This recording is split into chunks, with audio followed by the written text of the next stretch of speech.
Did I really just forget that melody? That was the actual take. That's crazy. Dude, yeah, my life basically changed like immediately. It was nuts. Ladies and gentlemen, get on your feet. For Bbno money. This track is insane when it comes to your online numbers. I want to make a hit song. 10 million monthly listeners. It's about to hit 1 billion streams. Yeah. I know that he knew it was going to be a big song. Nobody could have told that. It's like one of the biggest songs on Spotify of all time. So I remember making Edamame, then we put it out on a Wednesday, and it did like 400,000 streams on a Wednesday. And I called Brian. I was like, is this usually how your music performs? And he's like, hell no. Wow. Oh, we're viral, boys. I am H-I-M, the Gen Z Eminem. That is the worst lyric I've ever heard in my entire life. And I was like, F it. When you have that crazy hit with La La La, was there a lot of pressure to perform again? Yeah, big time. What happened? When I popped off, then you go game. Incredible. Welcome back to Behind the Wall. Super excited today because we have the one, the only, Bbno Money. That is I. Nice to meet you, man. Dude, it's a pleasure. Great to meet you as well. What's really fun about your story is that I remember I started posting on TikTok around May of 2019. And I started posting content like 3 to 5 times a day for like 3 years straight. And I remember back in May of 2019, there were all these songs that were going super viral.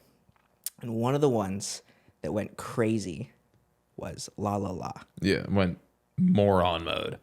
So I remember, when was it? It was June 7th. So it was late May, basically. Yeah. You know, May, June. When you look back 5 years, everything is kind of like consolidated into like a month. But June 7th, it came out. And by June 21st, I took a red eye, signed to Columbia.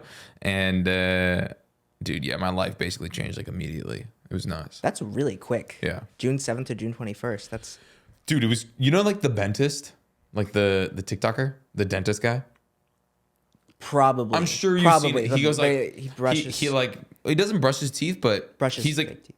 yeah, he brushes other people's teeth. Yeah. He's a fucking dentist. I remember he called me one day, and really nice guy, really sweetheart. And he called me and he was like, dude, and I'm like, what? And he's like, everyone is using this song on the app. And I was like, what does that mean? Because at that time I was like, well, what do you mean? And we basically had the first day out on Spotify did like 70K. And at that time I was doing like 20K first days. And I was like, whoa, That's insane. That's insane. And we had no playlisting because I was just like an artist doing like, okay, you know, I think I was making about like 15K a month from streaming revenue. And I was like, okay. Before the song? Yeah, before the song came out. Because I had a fucking huge ass catalog. I had 3 albums out. Yeah. So, how many songs were on each album? like 13. Got it. So I'm a prolific writer for sure, / I just make a lot of music and I have an ego and I want to put it all out, whether or not it's good for me or not. I think that's a conflict that my management and I have all the time. I'm like, I want to fucking put it out. I want to put it out. But I'm definitely getting better at being a little bit more intentional with my music.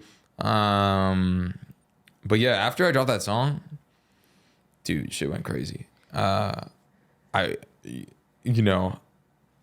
remember when I signed the song, I haven't really ever said this, but I remember when I signed the song, I was telling my lawyer, I was like, I don't care about money up front. I don't want an advance. I just want them to actually do something. And in my mind, I was like, well, they would be more incentivized to be making money immediately.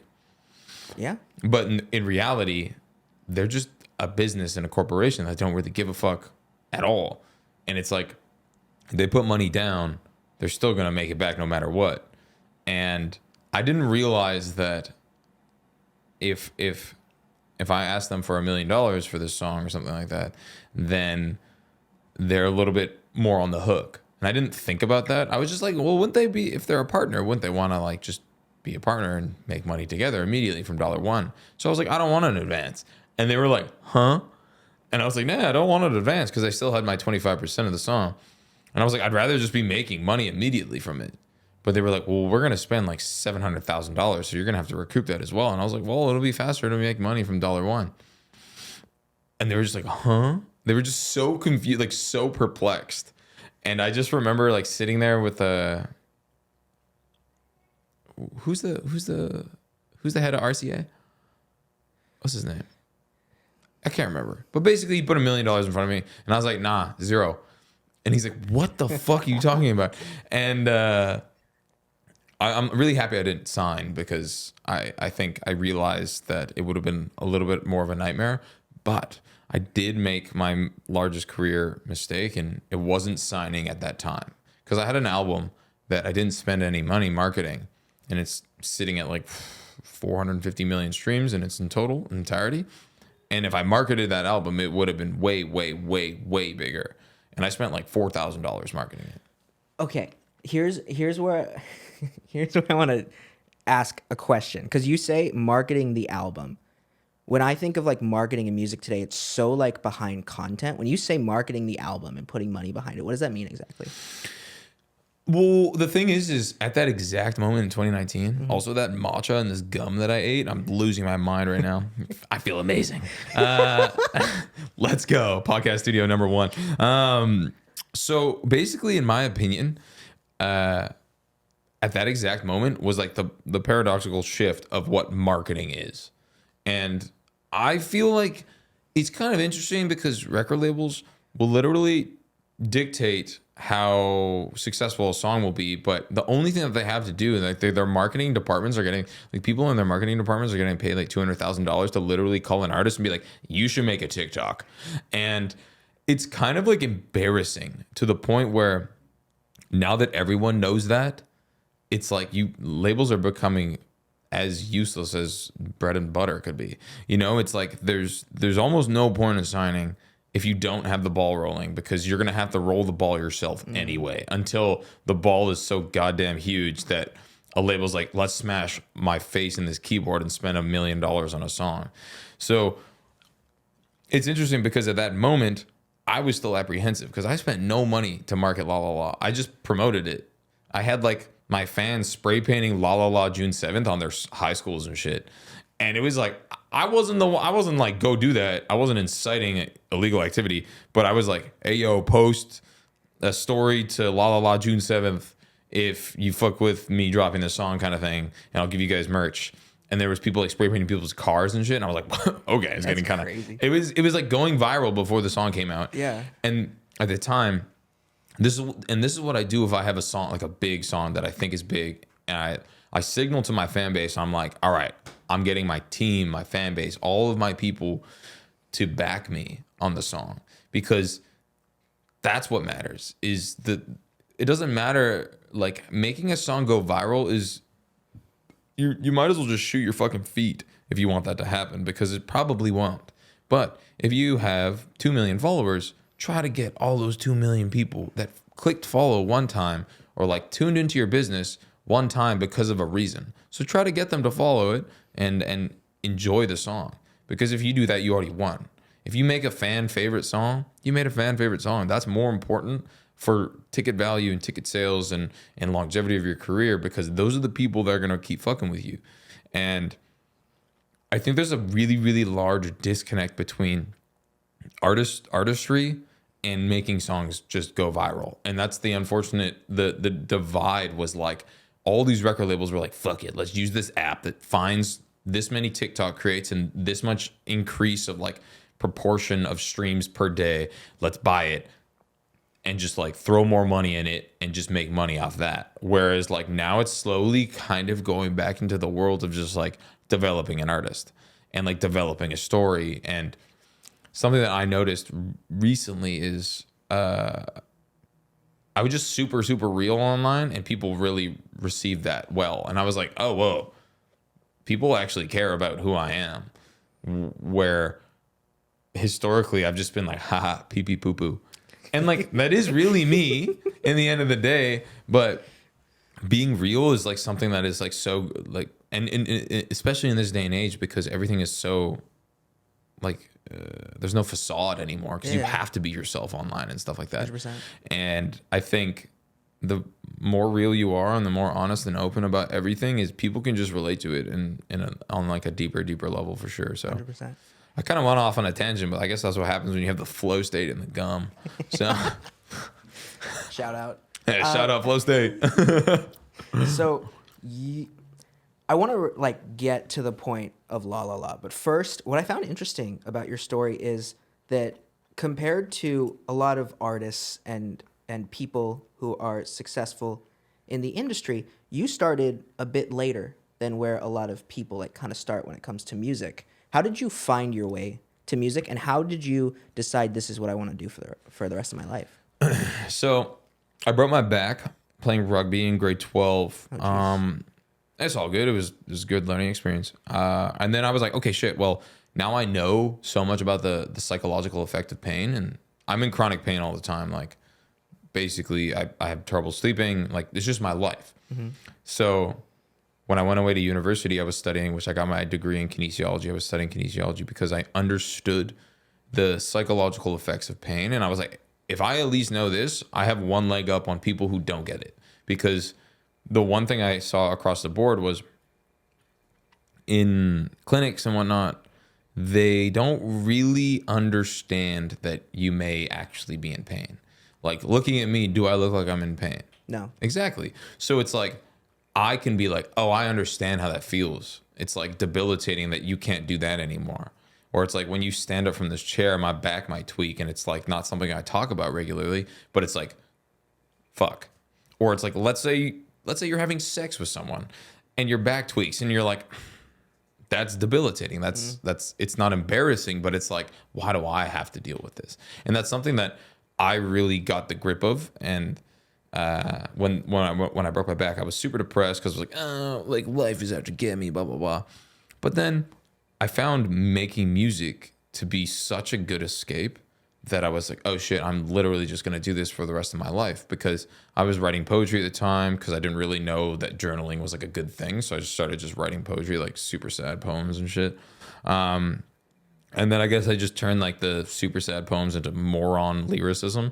And I had a really good time doing it. Met a bunch of friends, smoke a bunch of blunts, make a bunch of music. How can you go wrong? So it was like a group effort. And then I just really fell in love with it. Like the art of making music, the sonics. I found Ableton. I started making beats. And like 10. Huh? 10? Ableton 10? Or was that like way, or like 9? This was like, it was like Ableton 8. I think it was 8 or 9 at this time. And I still, to this day, have not paid for Ableton. And I still use Ableton 9 to record. Because it's like, it doesn't make a difference. Yeah.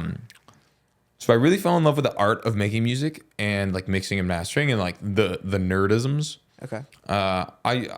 If you really like listen to my music, I feel like I'm experimenting so much constantly. And there's like so many small little ear candy things that it's like, oh, this guy's obviously a nerd. You know, it's like, I'll do my diligence on like figuring out what is popular at the time. Like, I remember when Ronnie J, you know Ronnie J, the producer? Probably. He made like all Lil Pump, Smoke Perps music back then. So I remember when he was popping off, because on SoundCloud, basically at the time, it was like whatever's popping on SoundCloud is like whatever's popping. And especially in rap music. And I remember his 808s were so fucking distorted. And I was like, okay. So I went to my producer guy and I was like, yo, we should distort the living shit out of the 808s. So he had like print 2 808s and then high cut or low cut everything, and then put the highs and then distort the highs.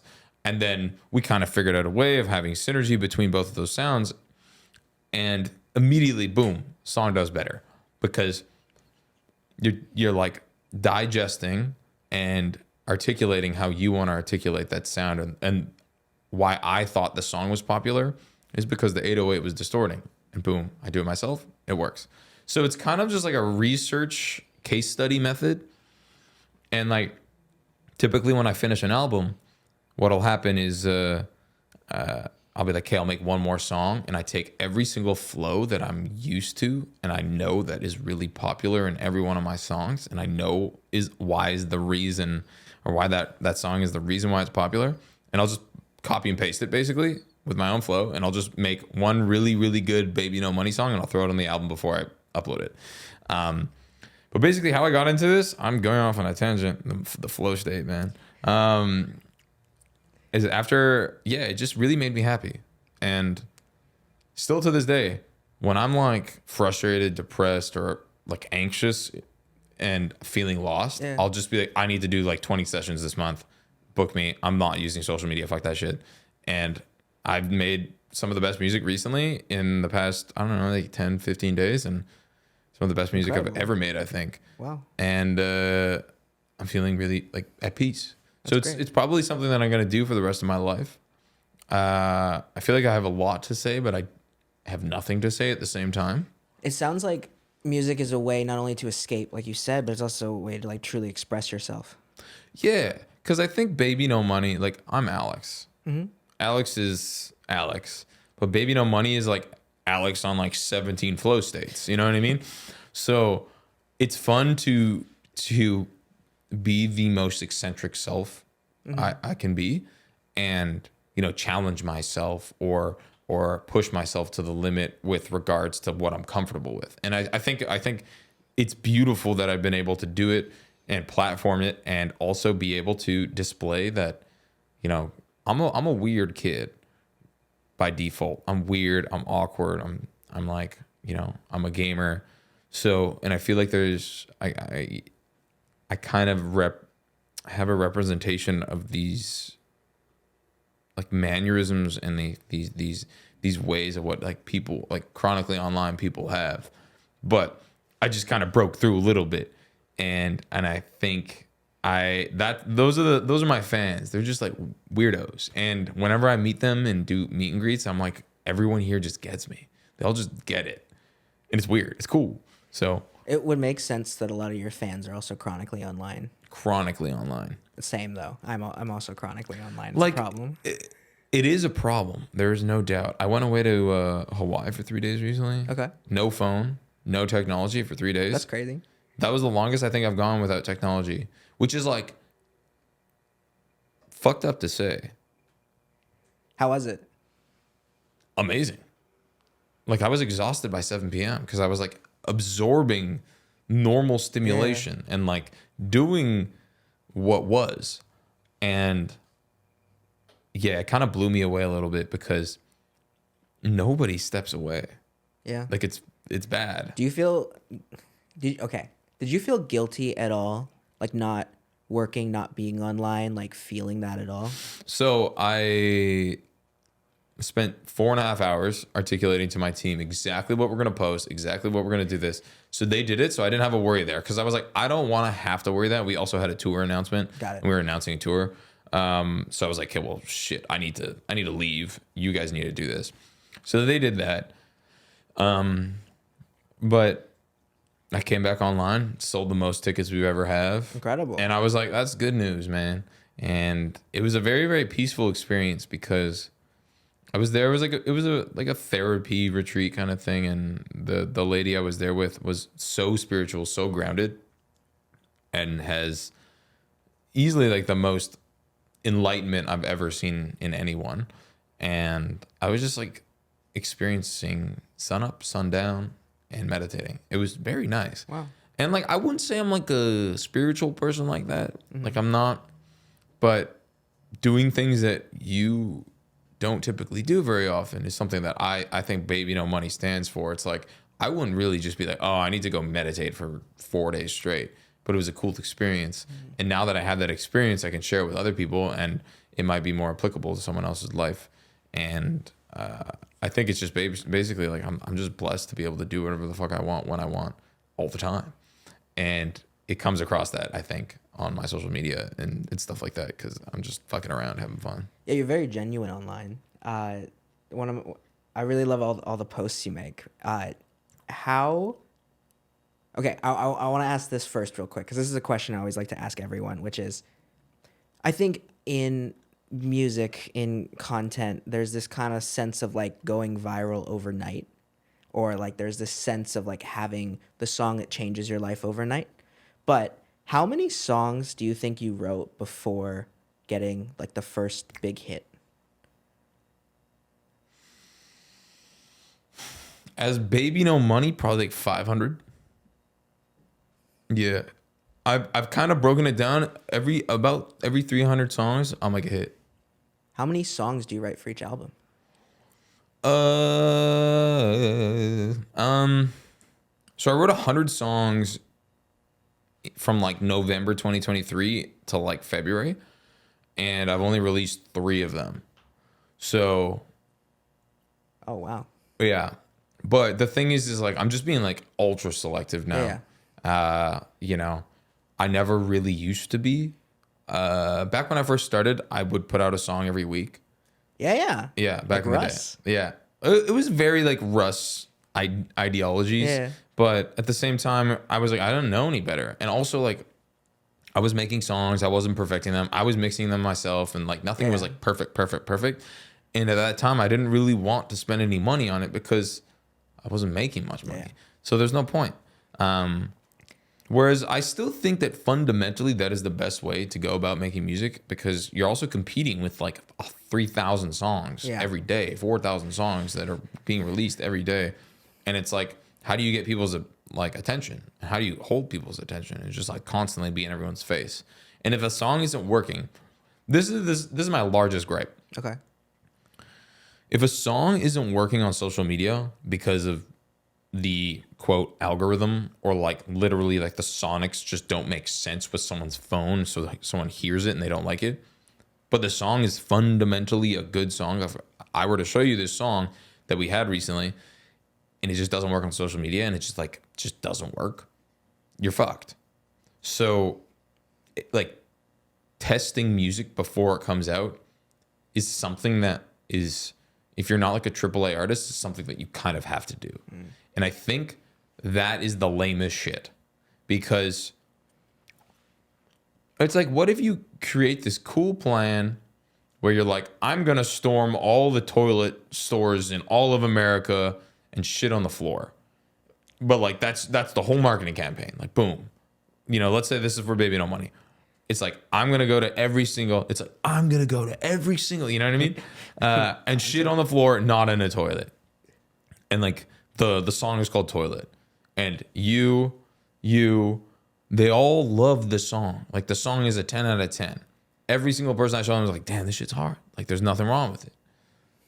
And then this marketing campaign, let's say it's foolproof, like $100,000. You're like, oh, I show it to you conceptually. You're like, this is going to go crazy. There's no doubt. Like already have CNN or all these like news broadcast radio stations like already tuned into, like they know it's coming. All of it could do terrible if it doesn't do well in the algorithm. It makes no fucking sense. It's very frustrating. And sometimes like you make a song, you post it once, it gets 1 million likes. And it's just like, you're just looking at the camera going like, and 1 million, boom, 1 million likes. And you're like, oh, now I actually should just spend all of the money I've ever made on music into this song to make this song bigger because it's working. And it could be like a garbage song, or someone could have just made a hook and posted the hook and be like, what do you guys think? And it goes giga viral. Then you have to rush to the studio to finish it. And it's like, I don't think that helps the artistic integrity perspective. But I mean, it makes it easier. It makes it more democratic for artists to be able to just market their own music, which is, there's give and take, because I don't want to be playing in a game of like, I don't want to be playing Monopoly with the majors. And I know the majors right now are falling apart like very fast. And it's pretty apparent because the music industry is becoming so much more democratic and independent. And I'm independent. And, you know, I'm not the biggest artist in the world, but there's definitely way more independent artists. Yeah. There's like, it's like 90. I don't even know if it's true, but I saw somewhere that it's like the music industry today is going into like 80%, because there's so many artists that are independent, so many of them. I want to come back to this. Tell me about how you made La La La. I want to return to La La La. Yeah, I love that song. How did that song come about? So I sat down with Y2K. This was like the second session I think we've ever done. Josh Pan texted us and was like, hey, you guys should work together. So I sat down and I was like, man, I just got back off tour and a lot of my music is very like percussive, like Timbaland-esque. Yeah. A lot of my OG stuff.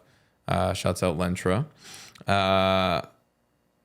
And I was like, I feel like my music people can't really jump to, because when it goes like boom, like you can't really like jump to it. There's not like a a direct bounce. And he's like, okay, like, I was like, let's make some 130 Latin sounding shit.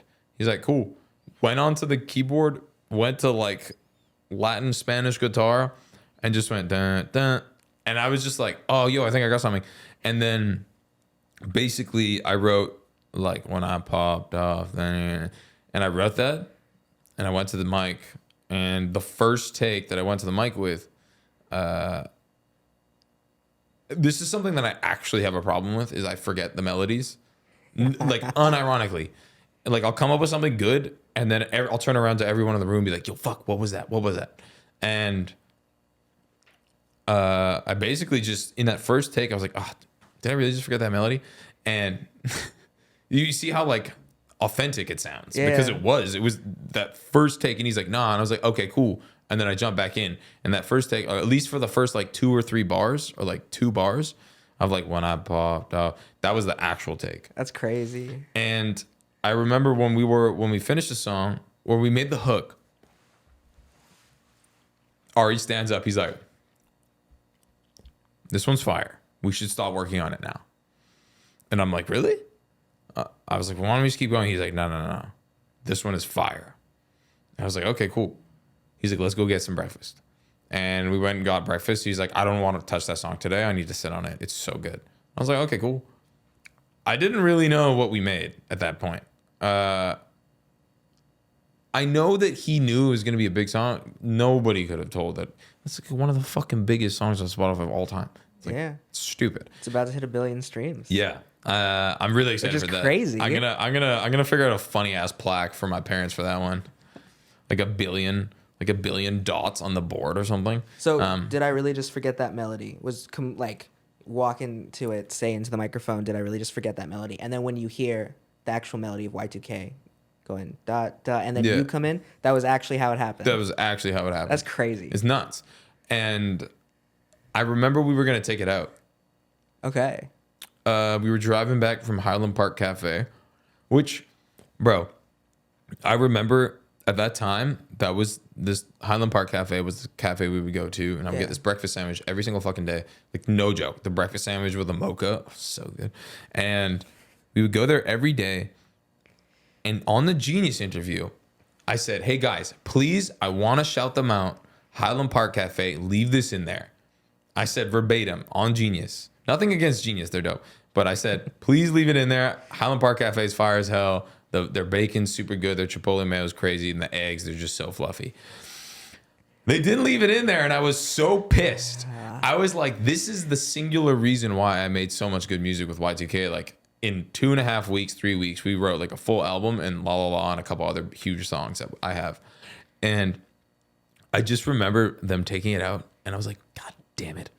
I was just pissed. But yeah, Highland Park Cafe, great place. And we were driving back from Highland Park Cafe, and I remember being like, should we take the intro out? It's kind of fucking stupid. And he's like, And I was like, well, how many streams do you think realistically it will garner? And he's like, it's going to be your biggest song, bro, like 35 million. And I was like, shit, that's a lot of streams. That's like $100,000.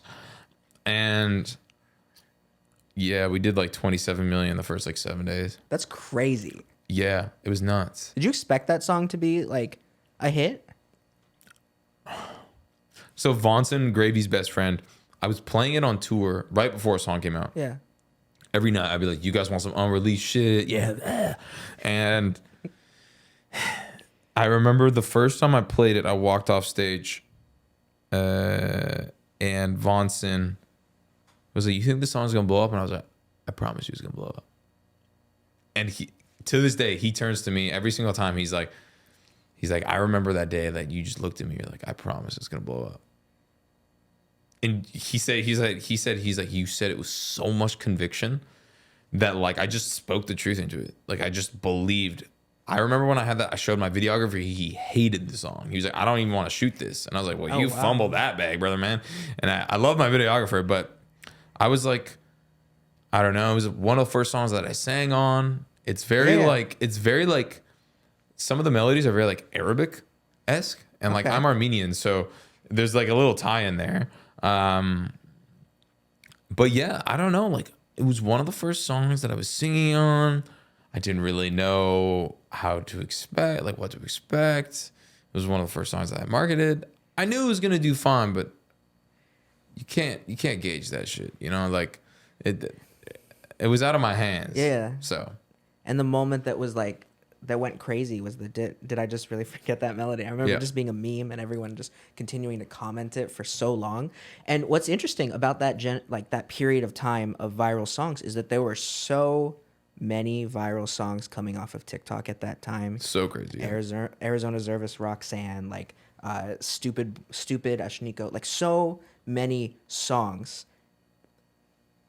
But I feel like you've done a very good job of sustaining yourself as an artist because I think there's a difference between having viral songs and then being able to connect those songs to the actual artist. So yeah, this is something that, interestingly enough, this is something that I'm working on as in my team, because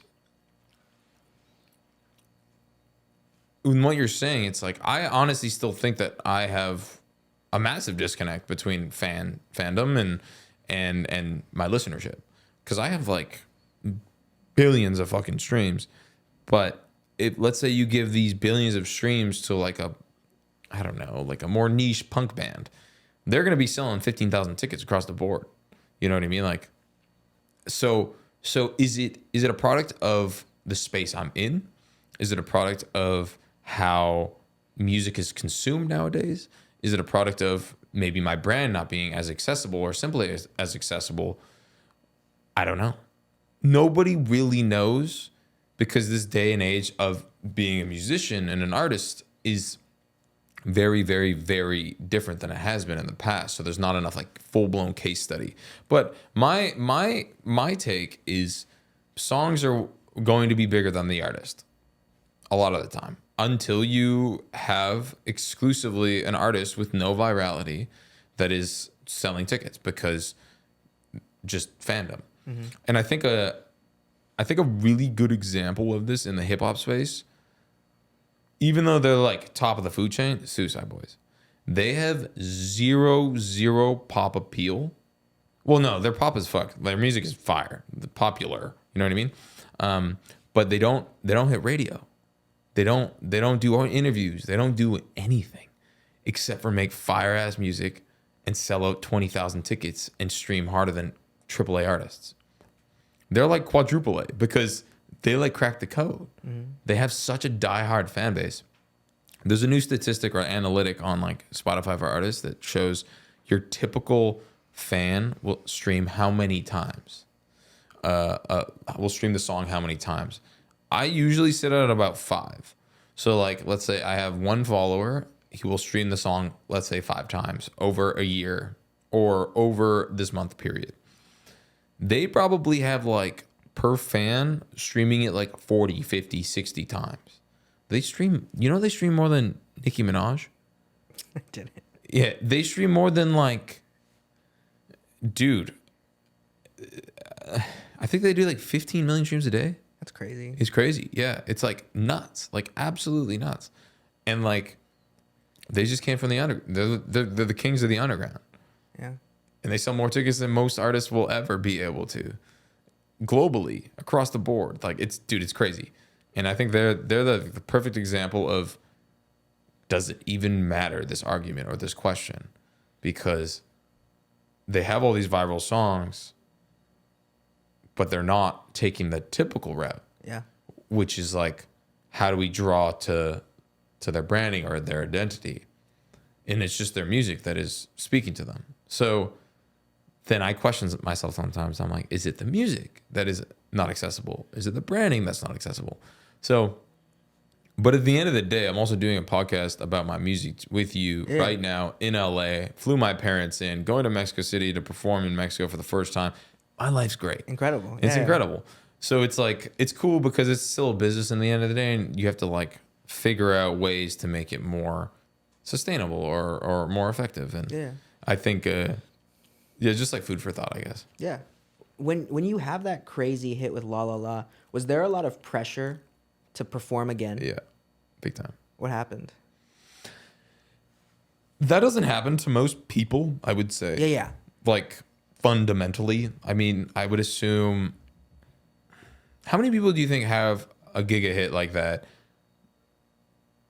Like 25 a year? That's like not used to it or like not going to have it. Like Drake will have hits for eternity, you know? Like a newer artist, it's maybe like 20, 25 a year, probably. Probably went up with TikTok back in that Yeah, time it probably went period, up. but- So let's say 20 a year. There is no psychological help for that. There is no rhetoric in understanding what that's going to do on your mental. True. Because why would there be? I feel like it's the waste of research, a waste of like finance in a school's study and like department. It's like, oh, you know what? We should study about the effects of having a hit. Why the fuck would they study that? Why wouldn't they just do something more like useful for like the general public? So I was sitting there every day. I'm like, Latin song, Latin sample, hit me with it, run it again. And I was just beating the fence. I was beating the dead horse. And it really got to me for sure. Cause I was like, you know, I was trying to one up myself, but you just can't have that expectation. And the reason why I made that song and when I made that song, I was just having fun. Yeah. And that's it. That was it. I was just like, yeah, I was obviously frustrated. You know, I was like, I need a hit. Obviously, like, that's the kind of the nature of things. But when I got it, I was like, oh my God, I got a hit. And I wanted another one. And I've had several since, you know, obviously not La La La territory, but I've had a bunch of really big fucking songs. And every time I look back, I'm like, what was I feeling in that moment? Yeah. And I was just having fun, like shirts off with the boys, you know what I'm saying? Like just saying dumb shit. And when you get in the headspace of when you're not having fun, it comes across. And I think especially Baby No Money is fun. Even when I'm making sad songs, it's fun. I'm just like giggling in the studio with boys, be like, yo, how sad could we get? Oh, this one's sad. This is a sad lyric. Making me emotional. Yeah, maybe emotional, you know? So yeah, it's a very, very interesting thing because I was like, what am I supposed to do? And like, you know, I talked to Rich Brian about it for a little while. I was like, what do you do? Like, and he's like, you just gotta like sit with it. Yeah. You just gotta like marinate and sit with it and, you know, take your expectations off of what your music can and cannot do. You know, it's obviously healthy to have a relative expectation, so you at least try to make it good, to make it bang, to make it blow up. But who fucking cares? You know? What was the next song that you felt like you had fun that you made after La La La then? Oh, I mean, like, I was having fun, obviously, but I was trying for a while.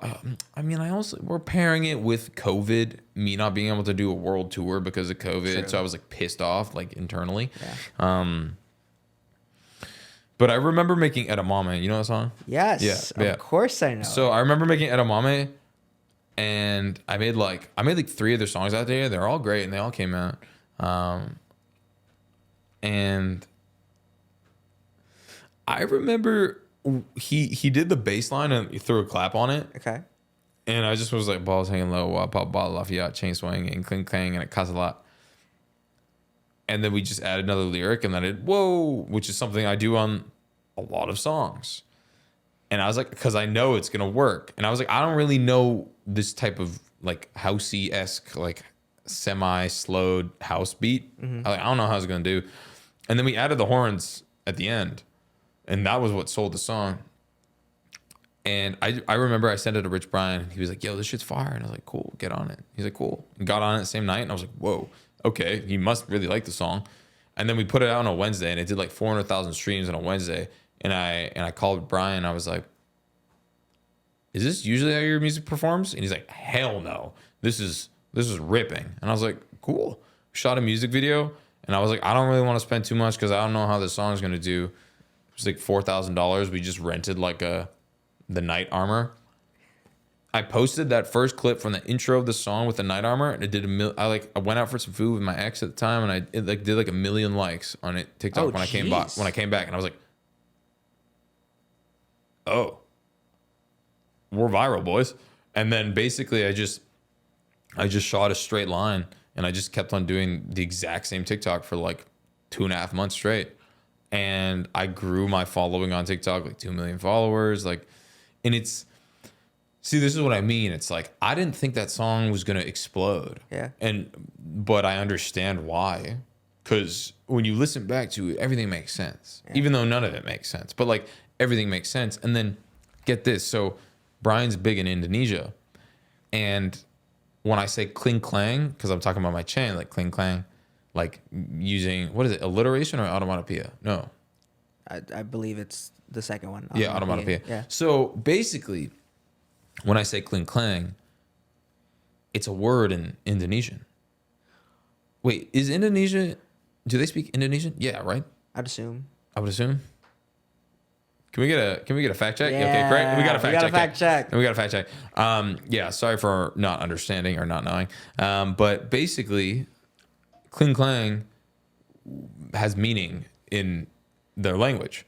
And Rich Brian is like one of the biggest dudes, one of the biggest like rappers who came out of Indonesia That's cool. that you know blew up overseas. Yeah.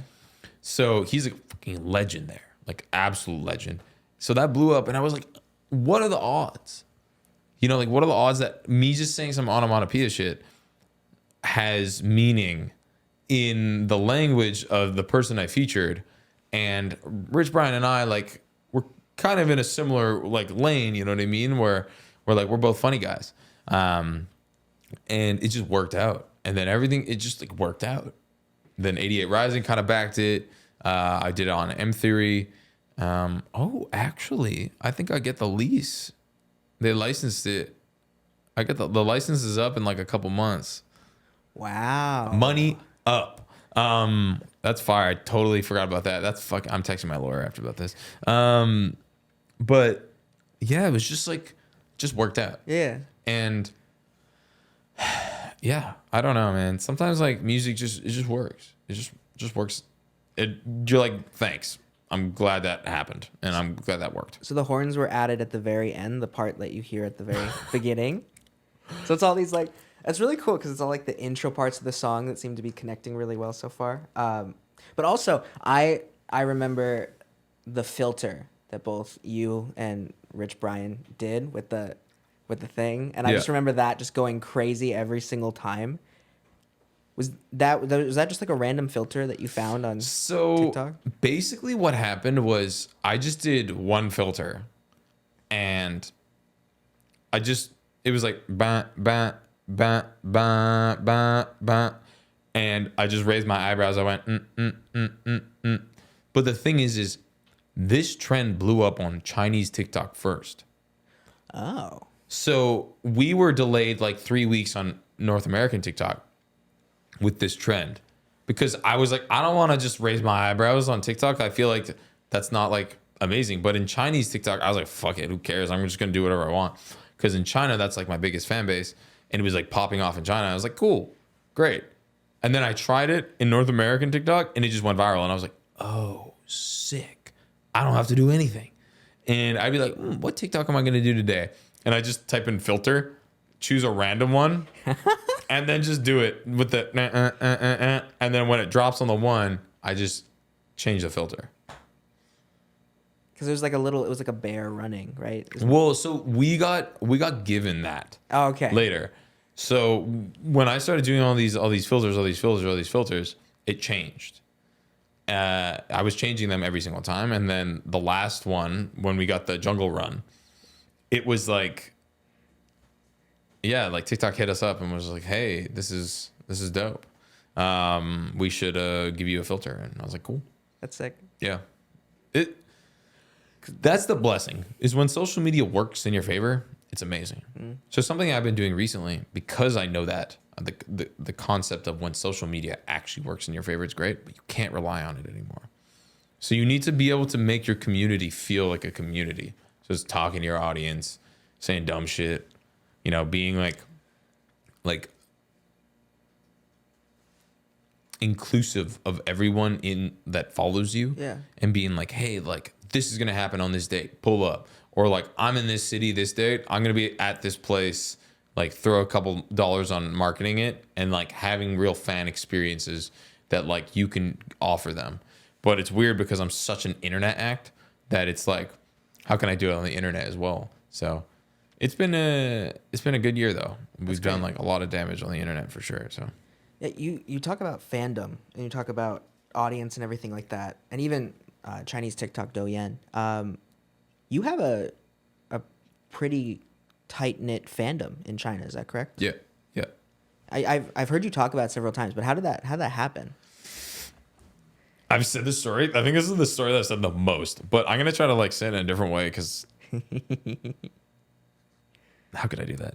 Basically, woke up one day, Yo-Yo Tokyo, song I deleted off social media and SoundCloud because I didn't So like it wasn't on the internet. It wasn't, no.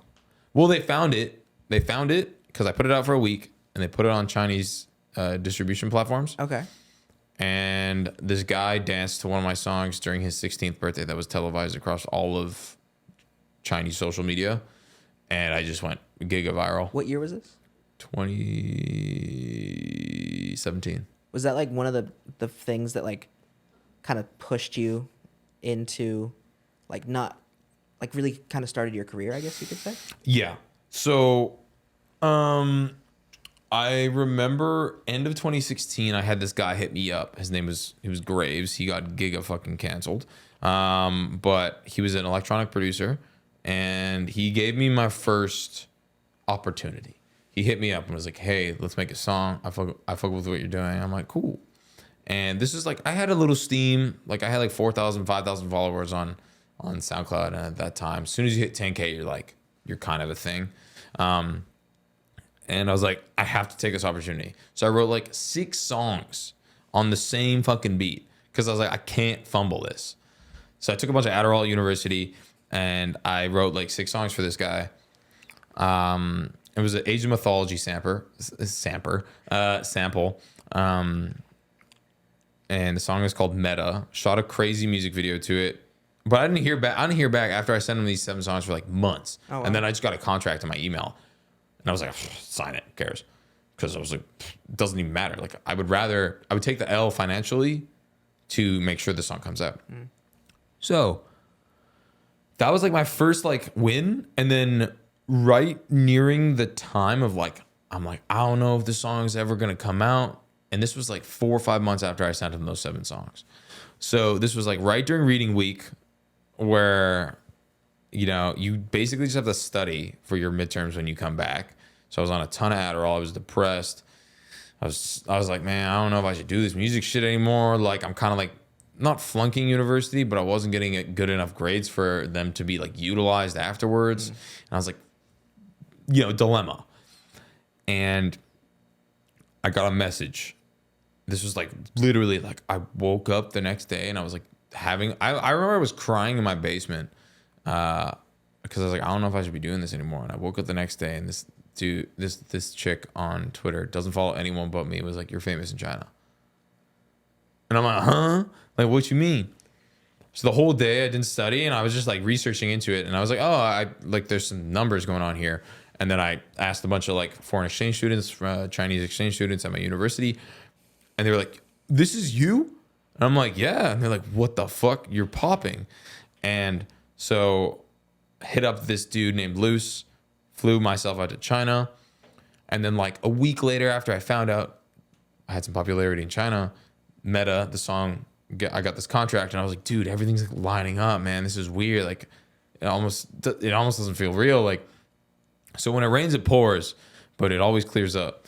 Yeah. And, it was like a blessing. Like, Yeah, what I find interesting is like in a similar way, most creatives I've talked to who have like developed success in some way right before they're about to quit. Like right before, or like the day that they decide, like, I'm done, I can't do this anymore, something changes. yeah. Same thing happened like in a similar way to me. So completely get that. That's What happened to you? Pretty sick story. I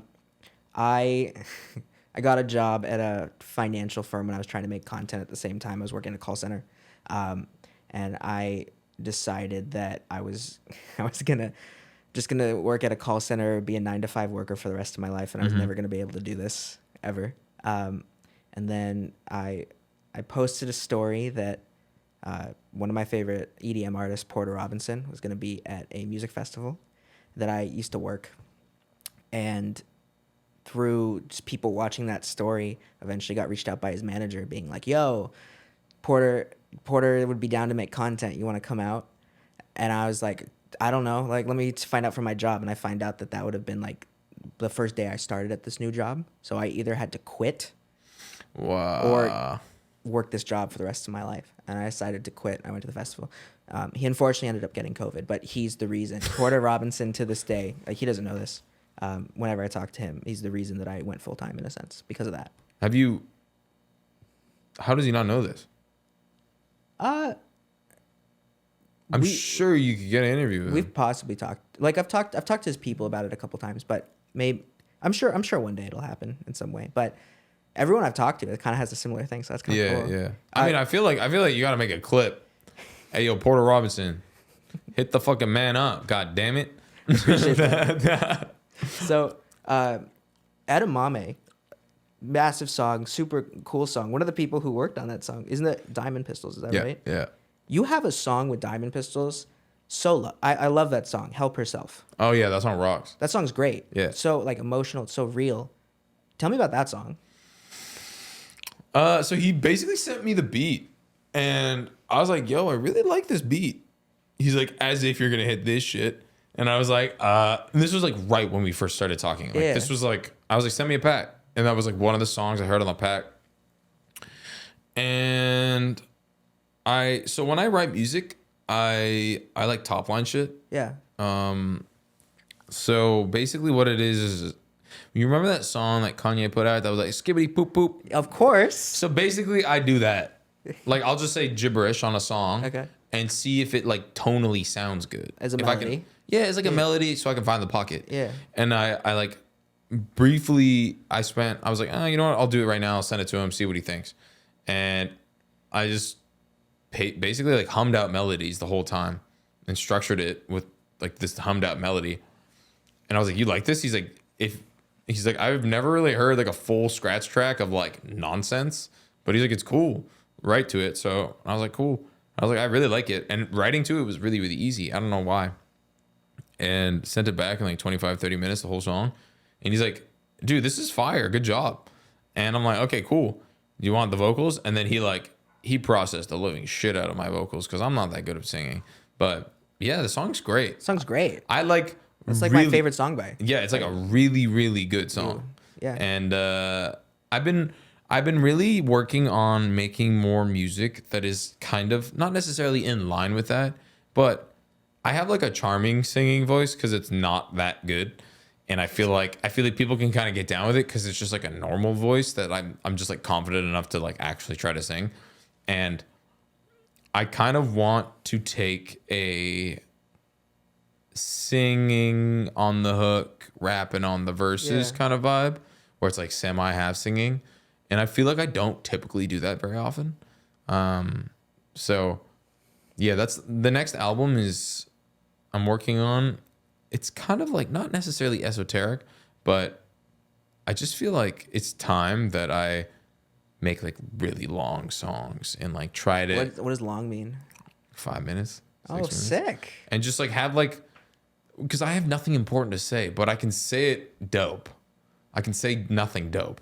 So, and I know that I'm confident in like how my voice sounds like processed and whatnot, and how sometimes like the monotoneness works on songs and complements beats. So my goal for like this next album is like really just do like double down on like the Bbno money-esqueness of my music, and then just write with hooks that are really, really catchy and like more melodic, like core melodic, and have like different structure to songs.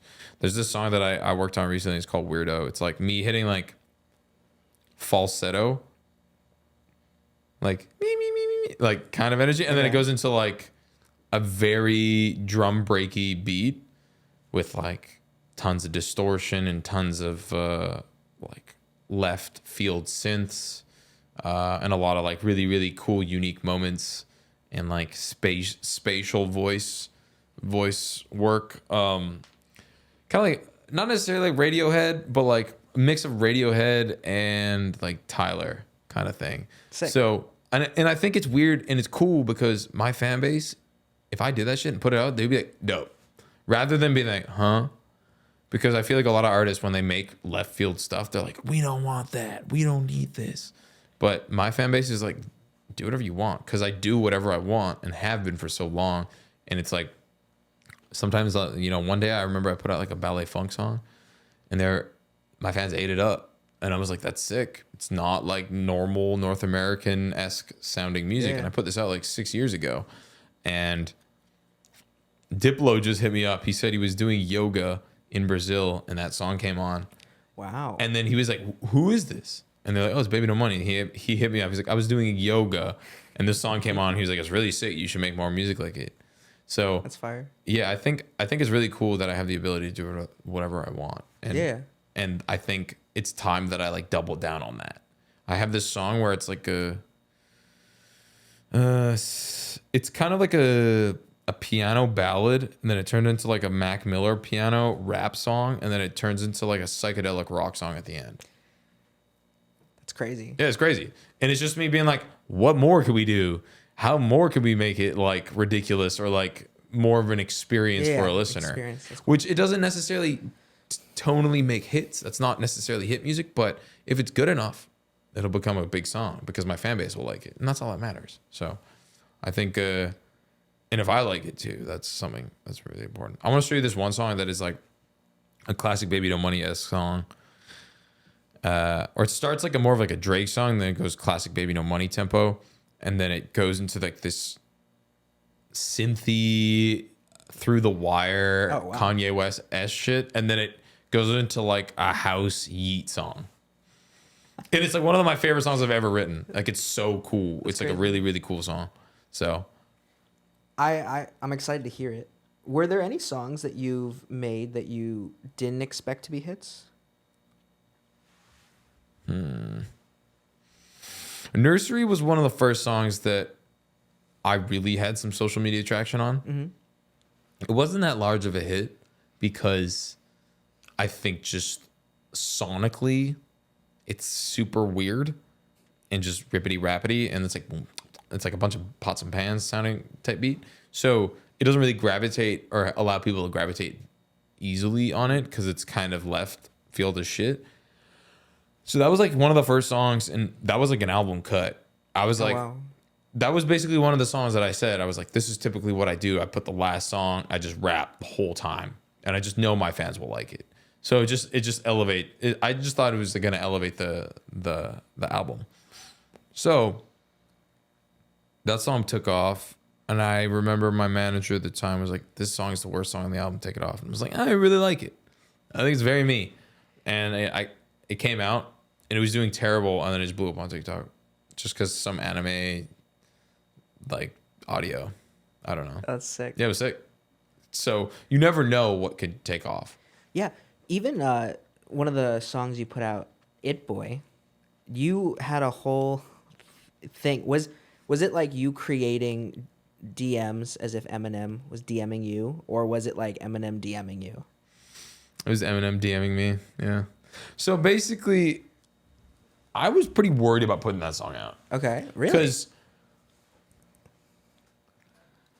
I don't know. I have this like not necessarily insecurity, but like once you start rapping on, or once you start making like just like EDM, like direct EDM, Okay.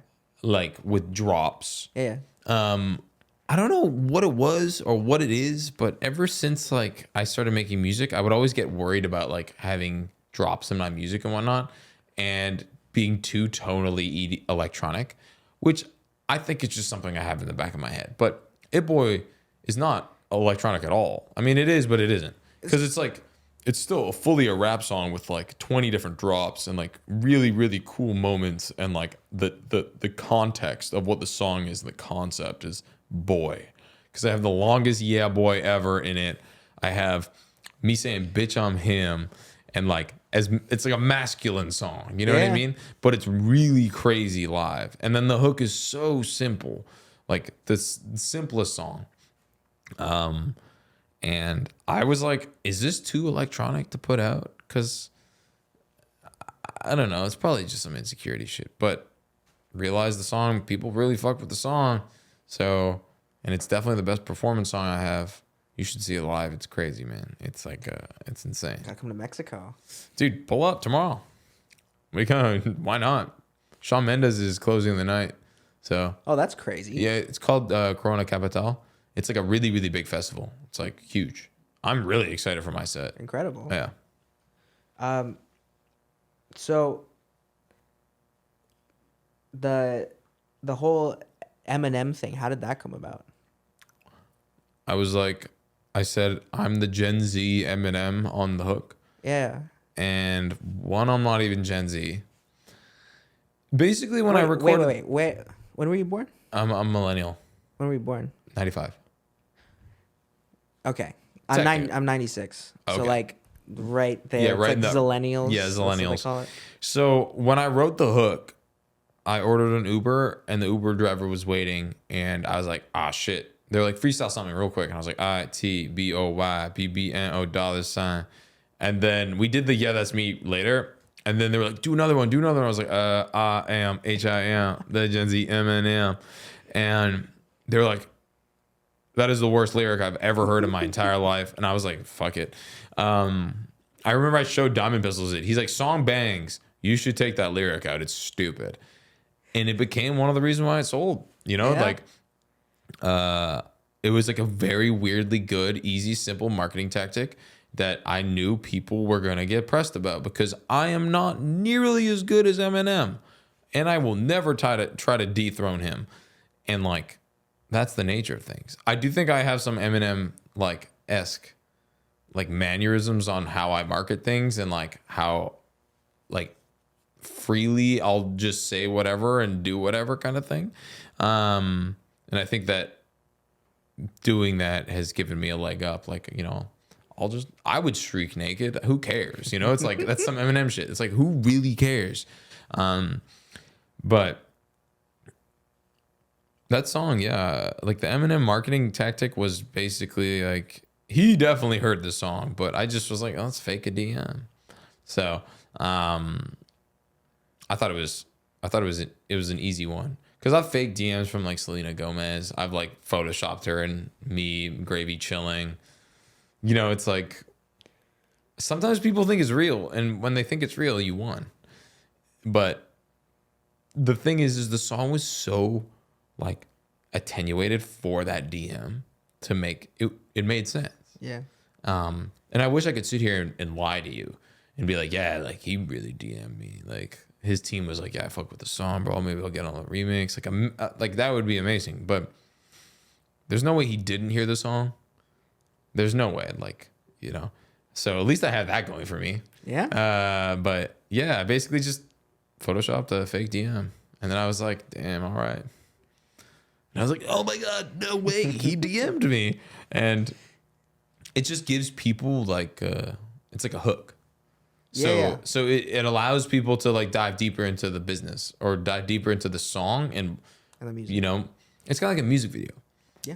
where you shoot a music video and people think back like, oh, that you remember that scene? He was like riding a horse and did a backflip. I remember that song. I remember that scene. And that moment in the scene is so just like drilled into your brain. So basically it's just marketing is all that really. But yeah, I just faked it. And who knows? Maybe he will get on it one day. That would be fucking crazy. He goes the whole way, and I'm like, all right, cool. But yeah, we were thinking about trying to get a remix on that song, but I don't really like getting remixes. It doesn't make the song any better, personally. You don't think it works well for like to get the song more out there, to get it? Like, I think the best remix as of recent was the What's Poppin' remix with Jack Harlow in 2020. Like, I really liked Old Town Road when they added Billy Ray. oh yeah, that too. But like those have like such stories. Yeah, true. You know, it's like if Eminem got on the remix of fucking Course, that would have been insane. But it just didn't happen. So, because he didn't even DM me. But he will. He will. One of the other songs that really stood out to me was I really love Nile Rodgers. I think he's one of the most like prolific songwriters ever. What made you want to sample him, and then how did Lil Freak come about? So my publishing company, Sony, they sent me like a list of songs that they like own majority of the publishing, and they're like, "Hey, if you want to sample this." I mean, I grew up in a household. My dad loves like funk. He used to be a DJ, so he would DJ at his university, and he was like, "Man, I was the first person to spin that record." He was like, "I was no bullshit, the first person to spin that record in Western Canada." That's crazy. Because it was sold out everywhere in America, and it wasn't being distributed to Canada. So he drove down to Bellingham from Vancouver, and he picked it up at this like local shop, and then he brought it back up to Vancouver to DJ. And he's like, "Man, when you play that shit, everyone hit the dance floor immediately." And he was like, "This song means a lot to me. This is how I made my name in like the DJ space." He wasn't like a huge DJ or anything, but like he was like, "Yeah, like everyone fucked with me after that That's one." fire. So when I told him I was sampling it, he's like, "That's crazy. That's like such a throwback for me." And I grew up listening to that song, just like being in that household with my dad. Iconic. It's iconic. Yeah. So you probably knew it really well. Yeah. And I just remember sampling it. I got back to Diamond Pistol's house. I was staying there because I couldn't stay at this other place I was staying at in LA, and I'm typically pretty nomadic. And sat down, and I was like, "Bro, come on." He was like sleeping, and I was like, "Let's make a song. Come on." And he's like, "Dude, shut the fuck up, man. Like, leave me alone." And I was like, "Nah, let's make a song. I got a list of these samples." And I was like, "We should sample this." And he's like, "Okay, sure." He threw it on, put a little, like, sped it up a little bit, put a beat on it, and then I just freestyled like 7 bars, and I was just like really in the mode. I was hitting a vape and shit, just like And those 7 bars, I remember listening to the next morning, and I was like, "Whoa, this sounds really good. We should finish the song." Then we ended up finishing it and spending a bunch of time working on it, and then I got like Charlie Moist Critical in the music video. Yeah. And yeah, it's just a really fun song. It actually performs live terribly. I think it's like too weird of a tempo, and it like the hook is too like whoa, but it's fun. It's a nice listen. I think it's a great listening song, but performance wise, it doesn't. There's no bounce. But yeah, I sampled that song. I sent it to my publisher, and I was like, "How long do you think it'll take to clear this?" And Nile supposedly fucked with it really hard. He was like, "This is That's sick." awesome. Yeah. And he pushes it through. I mean, I don't have much per publishing on it, but obviously, I mean, we did like 100 takes of the freak out. So we like, Yeah, that's crazy. it sounds so similar, right? Yes. Yeah. It was like 100 takes. So in a sense, you interpolated it. Yeah. We didn't have any other sample in there. How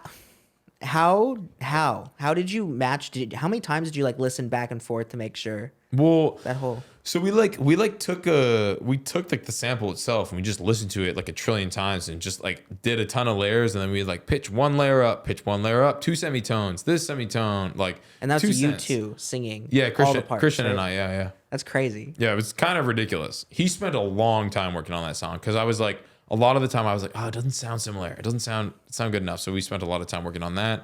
Then he played the guitar, he strummed everything. He's a super talented guy. Yeah, he's great. Sounds like it. You talked earlier about collaborating with Moist Critical. That's crazy. How did that happen?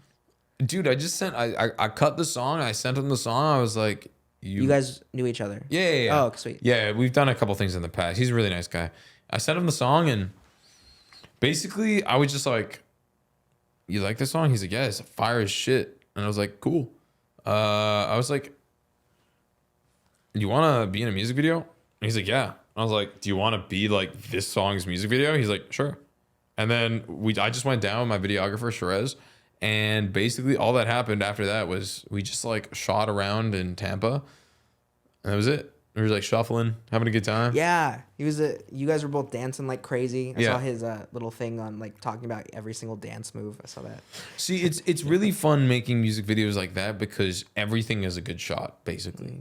Because nothing can go wrong. You could use it for 1 second if it's not good. And it's like, you're basically just running around like smoking cigarettes, being like, another shot. And I had him out of his house, and not like doing nothing for like 14 hours. Wow. And I was like, bro, thank you so much. I feel really bad that I like had you this busy, but thank you. And he's like, yeah, man, it's all fun. It's a new experience. And I'm like, there it is. So really great guy. Yeah, great guy. Fire.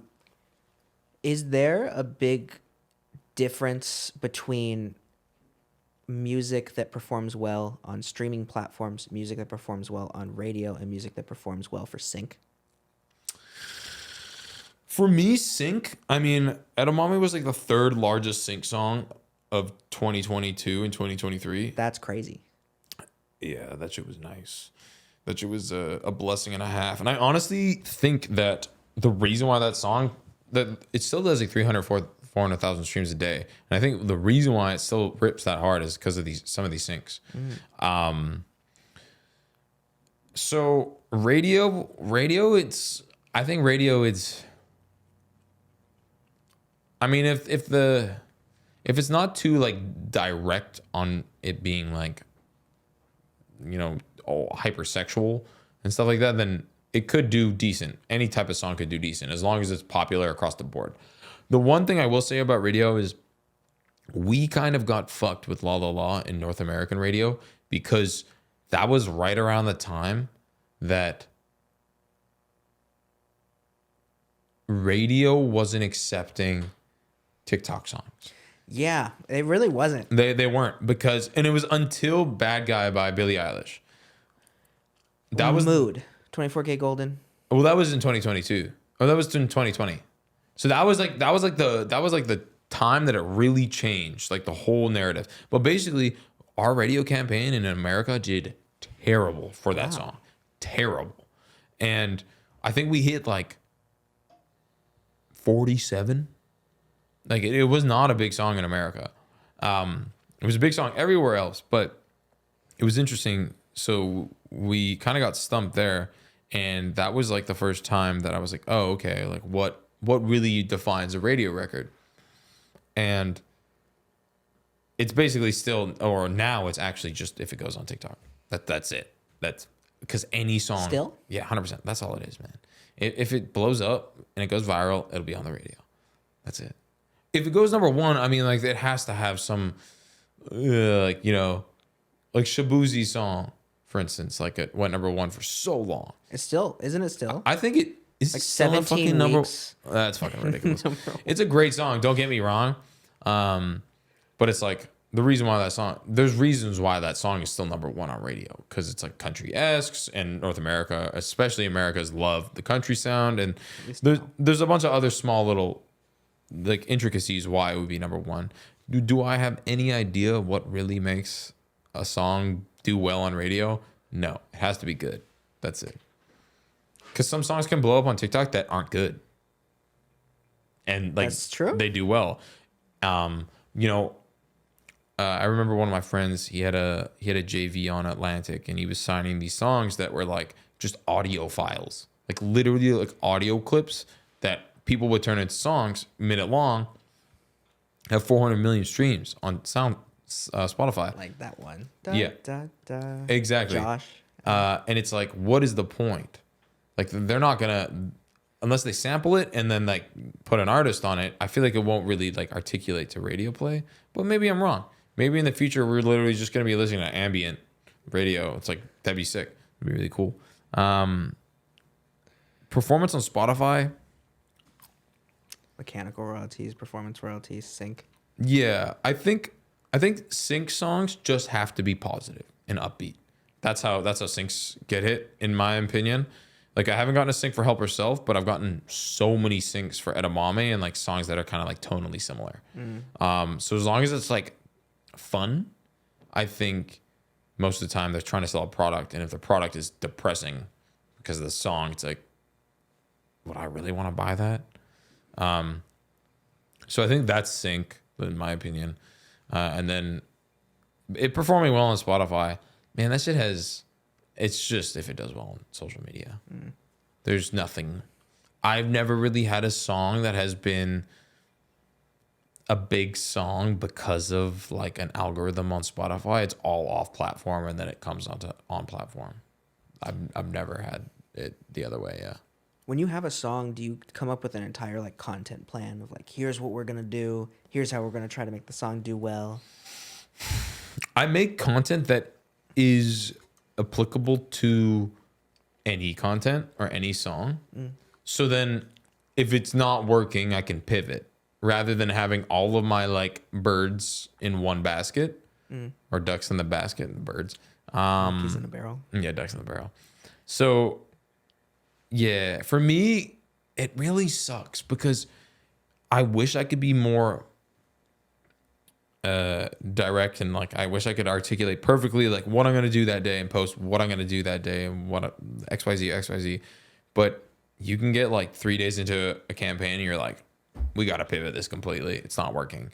So a lot of the time I just put a song out. I'll be like, hey, the song's coming out this day. I'll promote it for like 2 or 3 days, 4 days before it comes out kind of thing. Because people forget and attention span won't last that long. Unless it's an album, I'll be like, hey, this is when it's coming out, and I'll promote it for like months. But yeah, for me, it's like you can see the song come out and it'll just underperform. And you're like, well, fuck. I usually do guerrilla marketing myself for about 2.5 weeks. And around the 18th day is if the song is still going up or staying strong, that's when I'll invest. Because on the 18th day, people usually tune out, or it's like not on other people's platforms, or it's like not growing. It's not going anywhere basically.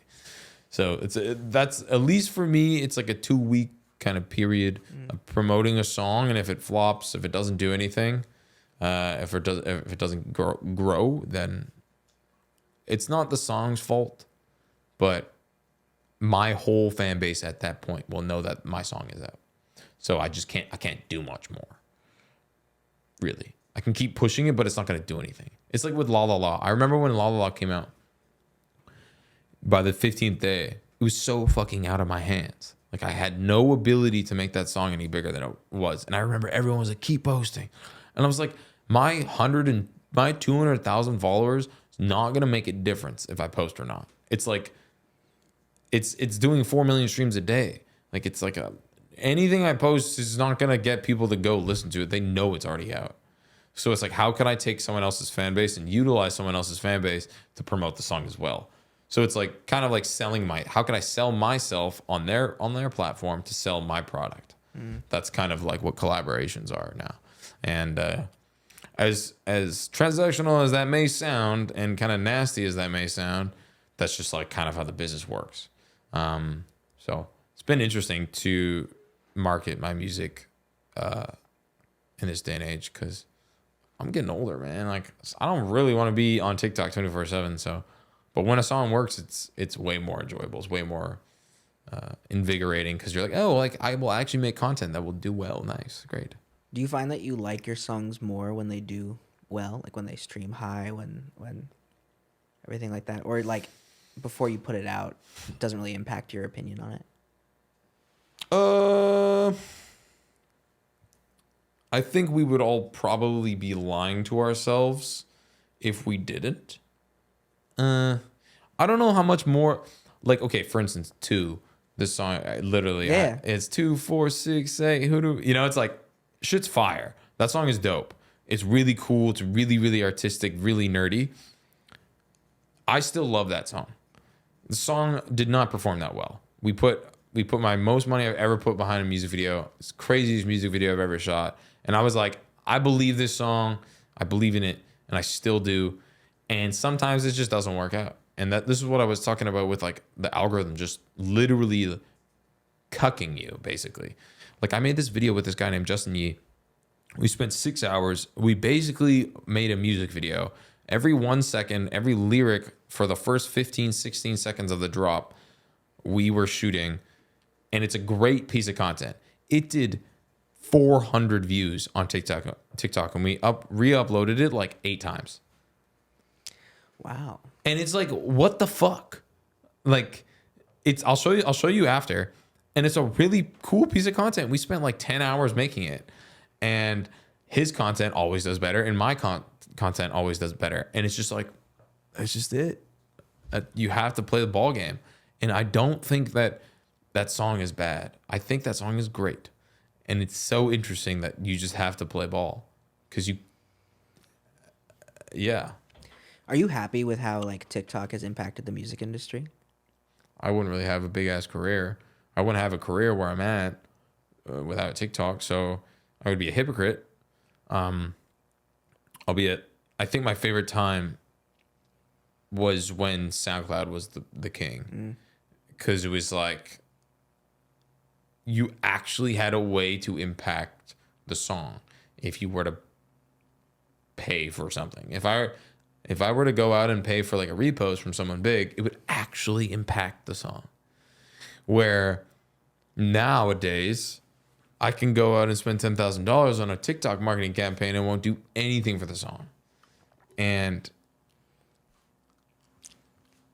you know, Yeah. I'm a guy, I'm a numbers guy, I'm a return of investment guy. So it's really hard for me to justify wanting to spend money and market a song like the I guess now traditional methods.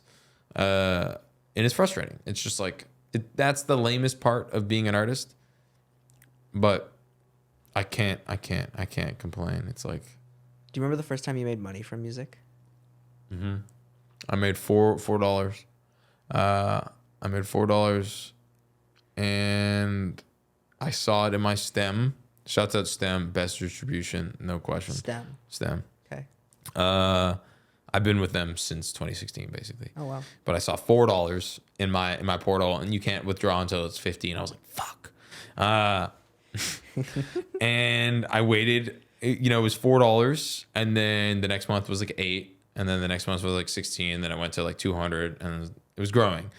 And This was the SoundCloud period? yeah, SoundCloud. Like I was uploading on Spotify, but it was like I'm talking like thousands of streams, maybe, like not a lot. And I was like, oh whoa, like I'm paying for the burritos I'm eating at university. This is dope. Like this is really cool. So yeah, it was a good like experience being able to see financial growth in the career, because it's like, oh, I'm actually doing something right. And seeing the analytics like progressively increase is like very, very validating in a sense, where it's like, oh, I'm actually doing something right. This is working. But now it's like, it's so sporadic. Like I'm obviously at a point where I'm like pretty baseline, and I'll have waves, and I'll have waves that I come down. But I think that was like my favorite time in my career, because anything and everything that I was doing was affecting it so dramatically. And now it's like, I basically have to have another hit in order to, or like a social media hit in order to keep growing or keep the growth going. So yeah, it's really fascinating. I don't know whether or not I like it, and I don't know whether or not I hate how marketing is, but I'm good at it, which is helpful. So How'd you develop that skill? I have no idea, bro. I think it partly comes from just like being online. Like, and it's like I can put myself in other people's like feet, and I or positions, feet. I think it's because I'm good at researching and like digesting it and articulating it the way I want to do it. Your first viral video, how many videos did you post until like the first one like really hit? Or like, do you remember the first video that like really took off for you? Like on TikTok? Yeah. My first like, my first.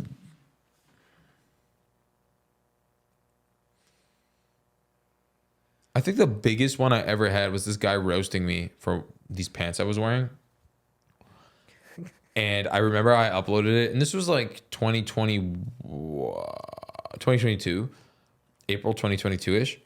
And this was when like the app kind of made sense. Like if you had a following, you would actually get views, and then it would like brick or not. And I remember I posted it, and in like 10 minutes, we had like 150,000 likes.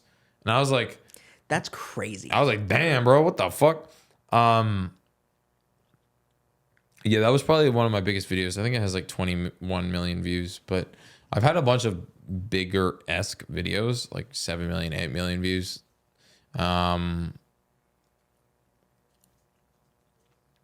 Yeah. I feel like you had massive ones. I feel like you had one that were like over 50 million and stuff like that too. No. It's actually like there's nothing like crazy big. Gravy had one when he was beefing with Addison Rae's dad. That I remember this. He posted a video of Addison Rae's dad like being like, "Fuck you, I'm gonna beat your ass," and he's like, "Bro, you're a grown adult. This is a joke that you're on TikTok. Like you're like roasting his ass, like cooking his ass." And I remember this video in an hour had like 4 million likes. It was so big. That's crazy. And I just remember looking at it and be like, damn, let's go, man. Like the boy's up. Yeah, social media is so interesting, man. When it works, it's great. And when it doesn't, it feels like balls. Hanging low. You have been working, you mentioned Gravy. You've been working and collaborating with Gravy for like years now, right? You guys kind of like came up together. Yeah, totally. How'd that happen? I was sitting in like astrophysics class and I thought it was going to be a dog course, like something easy, but I got my ass handed to me. Also, I was sitting in astrophysics class, not paying attention on his platform. And he had less followers than I did on SoundCloud. We both had like 100, like nothing, like literally nothing. And I sent him a message. I was like, dude, you're funny as fuck. And he was the first person that could say my name right, like off rip. He's like, oh, Bbno money. And I'm like, you're cool. And he hadn't shown his face yet. And I was like, either you're like a 45-year-old dad or you just have like a really low voice. And he put out Mr. Clean and was starting to bubble. Mr. Clean, yeah. Very white, flow so mean. After that, we just became good friends. I started like FaceTiming him on Facebook because I didn't have an iPhone. Like Facebook Messenger? Yeah. It was pretty funny. Hey, shout out. Yeah, shout out Facebook. Hey, Meta, sponsor. And I remember the first time I met him in Vancouver, within like 10, 15 minutes, I was like, oh, I would have been friends with this guy in high school. And we just have become really good friends. Like, we're sick. really close. Like, I really think I'm a positive wrecking force in his life, and he's a really great sounding board for like being in the industry. Nobody readied us for this, for us. Nobody readied us for this. There you go.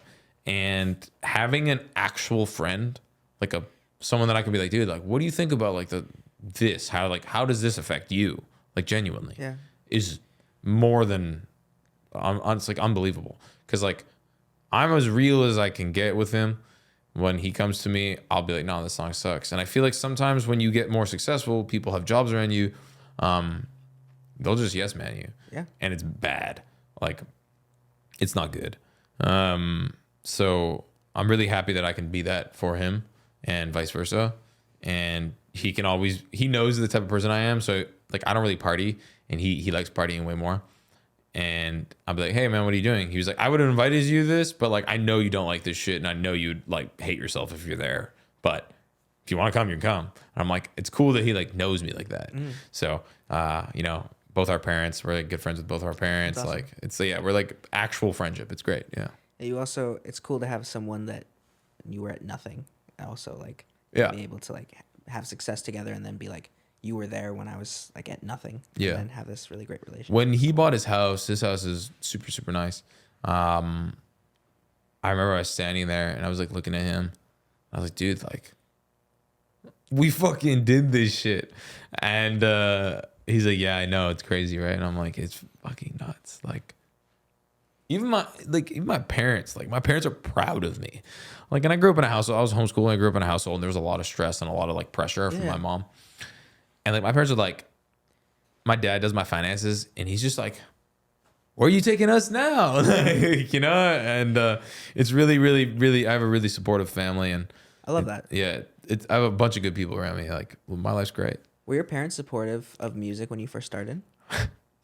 Nope. I was doing school. The reason why I went away to university is because I wanted to continue making music and I didn't feel comfortable doing it in front of my parents. I think, I probably could have just articulated that to them and it would have been fine. But obviously, like when you're like 18, 19, 17, or how old, like 20, like being open about your feelings is kind of difficult with your parents. Like you don't really learn that shit that early. So I went away and I was like, Mom, I know you question this shit. Give me 4 years. Give me 5 years. And I did it in 4. So I was like, Mom, go fuck yourself. Love you dearly. But she told me to quit university. She's like, seems like music is working out. You should stop. And I was like, nah, fuck you. I'm gonna finish. Because, reverse psychology, she was hitting me with it. But yeah, I love my parents dearly. So. At what point was it like your parents kind of accepting, like, oh no, you've kind of figured this? Like, at what point was it like they could see it? No. I would say like January 2019. So that's when I put out my album called Recess. Okay.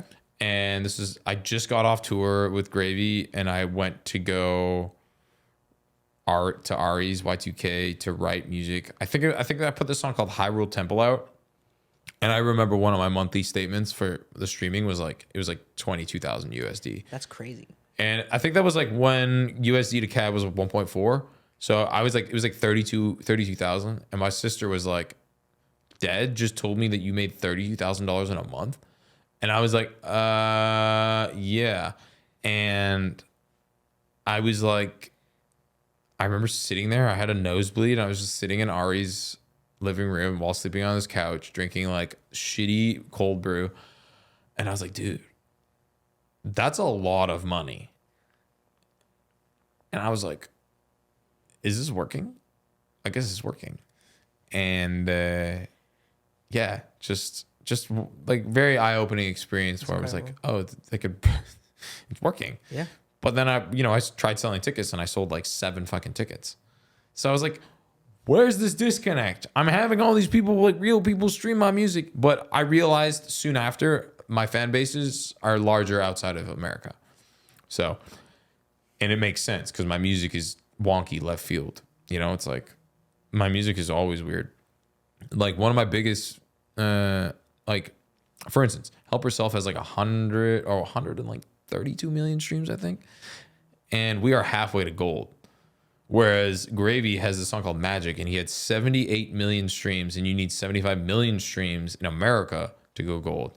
And he got gold at 78 million. So I'm halfway at 135 or 125 million. So I'll probably have to get to about 200 million. So, and like Edamame, same thing. We went gold at like 250 million streams because it was so ex-US. And it's kind of cool because I get to see more of the world by doing global. That. Yeah, I'm way more of a global act, and sometimes it's a little like, damn, I wish I was like way bigger in one market. But in the reality, I will gladly do a 400 capacity in Lithuania. Yeah, like I have the ability to go eat like potatoes, because like that's their like regional foods, like potatoes with like crackling and pork in it. It's so fucking good, and it's like I have that experience. I get to do that. And it doesn't matter if I get much bigger. I don't really care. But if I keep putting out cool music that I believe in, it's going to happen. Yeah. And that's the nature of it. So, yeah. Being global is great. I remember there was a big documentary that came out with the band that did Teenage Dirtbag. And how, like, in America, nobody knew who they were. But when they left for England and all these other places, they were just, like, massive stars. Yeah. So there was a bit of, like, it said in the documentary, a bit of resentment to be like, we're massive stars over here, but we haven't been able to make it in our home country. Yeah. But I mean, it's interesting to see like someone to have such success around the world and then to continue to build in where they're from. So, like for instance, it's none of my music is done really well in Japan, and It Boy did great. So now I have the ability to actually go to Japan and do a show, which I've been trying to do for the past like 5 years. But now that there's like some steam, it's like, boom, let's go to Japan. So, have you been to Japan? Huh? Have you been to Japan? Like vacationing? Yeah. Yeah. Dude. Is it great? Have you been? No. Never. Not Dude, yet. Fuck whatever you're doing for the next week and a half and just go to Japan. It is the coolest shit. Like garbage trucks, shiny. Really? Nothing on the ground. The people are the most polite. Food is incredible. It's not as expensive as you would think it would be. Like Tokyo, like I was like, oh, Tokyo's like probably utopia. It's gonna be expensive. It's cheap. It's not expensive, dude. Japan is the greatest place on earth. There's no question. It's unbelievable. And now you're going on a tour in Japan. Yeah. That's Yeah. sick. Yeah. And I've been When are you wanting going? to. Huh? When are you going on tour in Japan? I think like June is when we're locking a date there. I'm doing a show in the Philippines, and then I think I'm gonna jump over to Japan. Sick. But same with Mexico. I've been wanting to do a show in Mexico for so long. Mexico City. Have you been to Mexico City? I've been to Mexico. Mexico City is such a cool city. Yeah, I'm just really excited to go. It's like Sweet. I don't know how many fans are gonna have there, but it doesn't really matter because I'm doing a show in Mexico. Yeah, so I love it. yeah. Alex, it's been so great to chat with you. Yeah, you too, boss. I started this series to shine a light on the people and stories behind music, movies, and media, but it's also to inspire every underdog to go for it. You know, me personally, I never thought I'd be able to sit down with people like you, Yeah. to be able to get their stories and everything like that. So, what is a piece of advice you have for anyone out there who wants to get into music, into like creative, become an artist, have their life be something that they want to live? I have like a couple, but the one that I typically say the most when people are like, "How did you get started?" And it's just like anything you're gonna do, you should do. Just do. And everyone's always talking about like let's make a plan, let's do this. Nah, just fucking do it. As cliche and cringe as it may sound, like there's even times and days where I'm like, oh, why don't we come together as a team and talk about what we could do? No, just literally get up, wake up, and do it. Yeah. And that's something that I would do is like I would literally roll out of bed at 4 a.m, slam a pot of coffee, and just make music. I wouldn't plan on putting any of it out. I was just doing it because I loved it. And Just like the whole day, be making music. yeah, pretty much. That's awesome. I definitely don't make music like that anymore, but yeah, for my main piece of advice is really like Just do it. like you flew here from Arizona. You did it. We're doing it. You know, it's like if you want to make water sculptures for the rest of your fucking life, do it. Don't tell, like, it doesn't matter if people are going to judge you. It doesn't matter if you don't make any money, because if it makes you happy, that's the currency. Because everyone is depressed as shit. Don't be a fucking idiot. If you find something that makes you happy, do it. So I love it. yeah. Well, appreciate you. Thank you so much for being a part of this. Oh, you wrote a Thank you, card. card. You Oh. can read it whenever. Oh, this is cute. Nice. Is there anything that you want to shout out or promote or anything like that at all? No, man. Just what was the artist name that put you on? Porter Robinson. Porter Robinson. For fucking goodness sakes, do a goddamn podcast with him. That's the only thing I'm trying to put on. Please clip this. Post this on TikTok. Porter Robinson. Please, Porter Robinson. Porter Robinson. Please, Porter Robinson. Daniel's waiting for you. God damn it. Everyone give it up for Bbno Money. I love it. There it is. Thank you so much for watching Behind the Wall. We'll see you next time. Peace.